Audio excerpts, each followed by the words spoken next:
My name's actually on the wrong side too. Jeez, I'm failing. My name is Eric Pichot. I work for Students for Sensible Drug Policy through the Koch Summer Fellow Program. And my question is for all of you, but maybe in particular for Andy, who works on the Hill.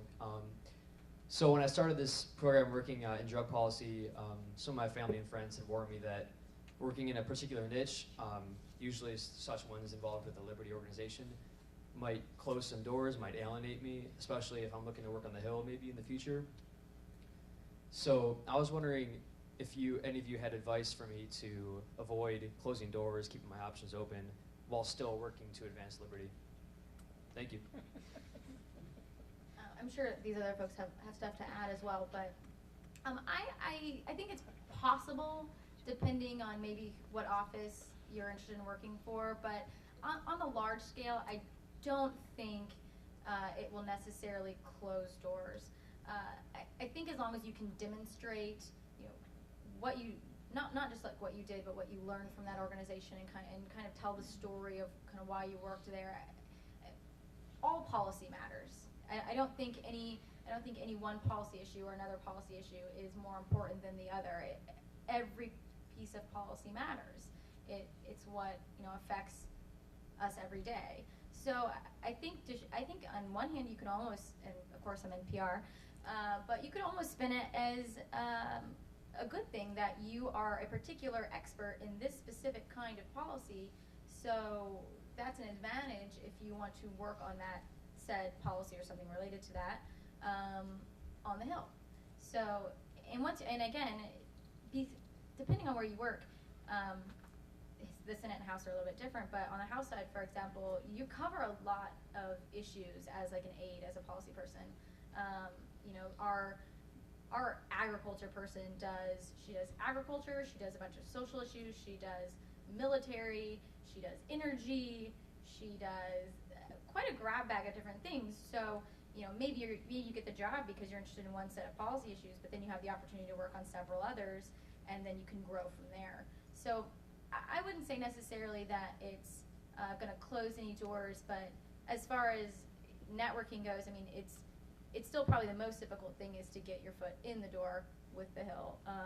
So going back to what I said earlier, just try to make those connections with people in your state, get to know people that work on the Hill, get people to advocate for you, recommend you, and those kinds of things will probably go away on their own because you have so many other folks kind of having your back.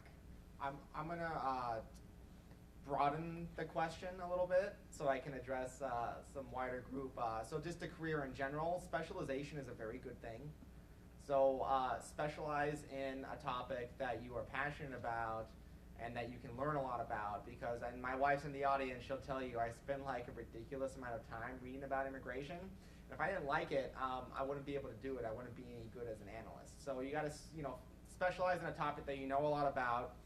Specialize in that policy, and then you can do well and you can bring that elsewhere. I mean, specializing opens up a lot more door. It opens up a lot of doors. It closes doors. I could never be a monetary policy analyst, okay? But I can do analysis of anything having to do with immigration. That opens a lot of doors. So don't focus necessarily on be aware of the doors you close, but also be aware of the doors that you open up by specializing in a topic.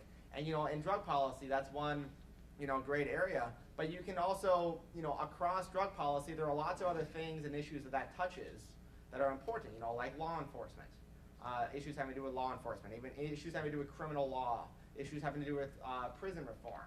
So when I write about immigration, I don't just write about Mexican immigration or unlawful immigration. You got to write about everything that touches that, or have some sort of knowledge of things that touch that.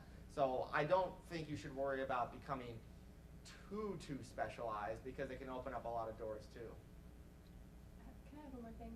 Eric, that's your name, right? Yes. Okay, were you saying you're worried that people are going to be turned off by SSDP on your resume? Is that what you were saying? Yes, especially on the Hill. Okay, yeah, I think, because I just interpreted that differently, I just want to make sure I understood it right. I think you shouldn't worry about it. Just in my experience, people, when obviously you're in a libertarian bubble, you're like, everybody knows what reason is. I get out in the real world, what's reason? Oh, I just fundraise for a nonprofit that promotes, freedom and peace. That's great. Nobody. It's the Students for sensible drug policy, I mean, like, they might be like, oh, what's that for? They might Google it and they might go, okay, whatever. I mean, I think worrying about what people think about what is on your resume in the past is pretty, like, I wouldn't worry about it too much right now, is my advice. Burning bridges can be fun and rewarding. There's no college in the country that would ever hire me at this point. I've accused them all of too many frauds and abuses, but it's a sign of my success, and so don't be too worried about that at all. Enjoy it.